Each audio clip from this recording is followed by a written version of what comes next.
ये बच्ची जो थी और इसका परिवार मुझसे माइक नीचे कर लो। मुझसे ये रोज पूछ रहा था कि क्या अब हम अगले 5 मिनट जिंदा रहेंगे या नहीं रहेंगे।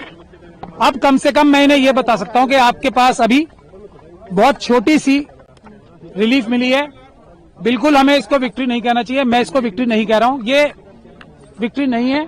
ये एक छोटा सा सांस लेने का मौका विक्टिम और उसको परिवार को मिला है। इसके अलावा इस फैसले को मैं कुछ भी नहीं देख सकता, क्योंकि जो सीबीआई ने जो स्टैंड लिया है, जो हमें डर था वही किया उन्होंने। बहुत लिमिटेड पॉइंट पे स्टैंड लिया है उन्होंने, और जो हमारे सबसे मजबूत ग्राउंड थे उनको रेज ही नहीं किया, जो जजमेंट में भी मौजूद हैं।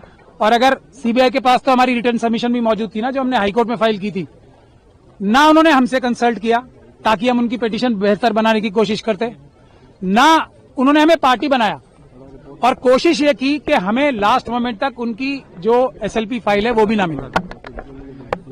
तब आज भी, लेकिन मैंने आपको पहले भी कहा है, इस बच्ची और इसके परिवार के खिलाफ इतने ज्यादा अत्याचार हुए हैं, इतने ज्यादा सबूत मौजूद हैं कि अगर इतनी सी भी बात की जाएगी ना, तो कोई भी जज, कोई भी अदालत इस बच्ची के ही पक्ष में फैसला देगी। और इसीलिए इस जजमेंट को हम क्रिटिसाइज कर रहे थे कि ये जो दिल्ली हाईकोर्ट की जजमेंट थी, वो इतनी महान दयालुता जो दिखाई थी इस कॉन्विक्ट को, कुलदीप सिंह सेंगर को, जिसको मैं बोलता हूं एप्स्टीन गैंग के मेंबर हैं, वो इंडियन एप्स्टीन गैंग के मेंबर हैं, उनके बहुत बड़ा गैंग भी है। और आज आप लोगों ने अंदर भी देख लिया होगा कि हम लोगों की संख्या इतनी सी थी उन लोगों की संख्या के आगे, और हमें दोनों तरफ से मुकाबला करना पड़ रहा था, इस तरफ से भी और उस तरफ से भी। तो टेक्निकल ग्राउंड पे आज कोर्ट ने फिर भी हमें मेन मेरिट्स पे सुनने का मौका, सुनवाई करने का मौका नहीं दिया, क्योंकि हमने ये कहा था कि जो सीबीआई ने बोला है वो टिप ऑफ द आइसबर्ग है। हमारे पास अभी मेजर पोर्शन है जिसमें ये पब्लिक सर्वेंट की बात तो बहुत छोटी है ना, तो हमें ये भी बोलने का मौका नहीं मिला। हमें ये भी बोलने का मौका नहीं मिला कि जो दूसरा मेजर इश्यू है जिस वजह से ये सस्पेंशन दी गई थी, तो वो इसलिए दी गई थी कि सिर्फ 7 साल की मिनिमम सजा है।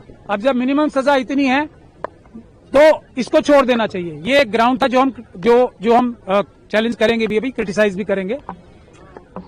तो मैक्सिमम पनिशमेंट देखी जाती है ना, ये कोर्ट, कोई भी हाई कोर्ट ये फैसला तभी दे सकती है जबकि वो डिटेल में फैसला दे कि इसमें मिनिमम पनिशमेंट से ज्यादा दी नहीं जा सकती।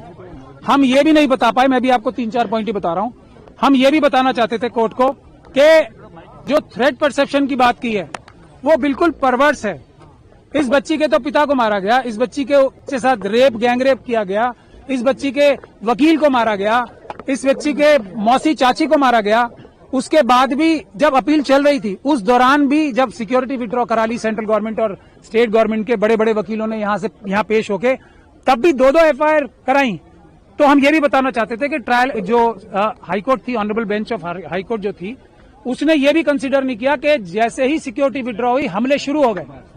तो हम ये भी बताना चाहते थे कि थ्रेट परसेप्शन ऐसी नहीं होती कि अंदाजा लगा के ये कह दिया जाए कि फ्यूचर में अटैक नहीं होगा, इसके ऊपर कोई हमला नहीं होगा, क्योंकि सीआरपीएफ है, इसलिए किसको कोई खतरा नहीं है। माँ को तो खतरा है। फैसले को कैसे देखते हैं आप?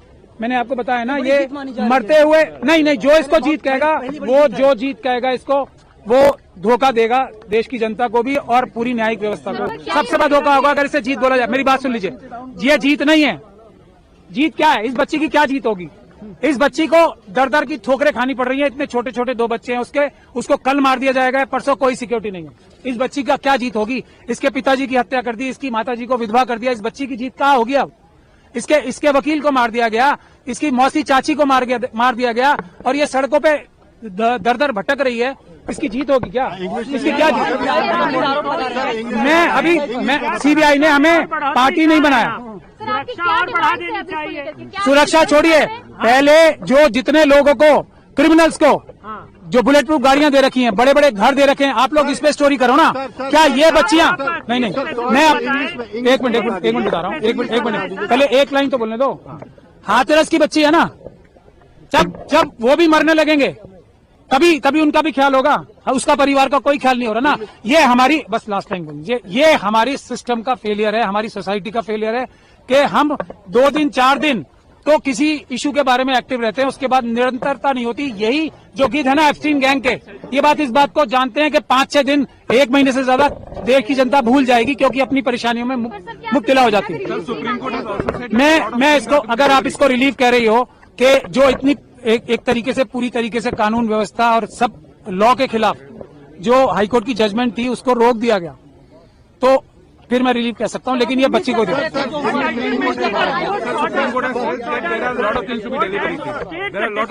नो, मैं एक चीज जो इन्होंने पूछा, मैं वीरेंद्र भाई का धन्यवाद कर, आपने एक मिनट मैं इनकी बात का जवाब दे दूं। बहुत अच्छा सवाल पूछा आपने। हम उम्मीद ये कर रहे थे कि एक सुओ मोटो जो सुप्रीम कोर्ट ने संज्ञान ले रखा था सभी बच्चियों के बारे में, जो छोटी बच्चियां हैं उनके रेप और मर्डर्स के बारे में, उसको रिवाइव हम कम से कम करा देते, लेकिन हमारी सुनवाई नहीं हुई।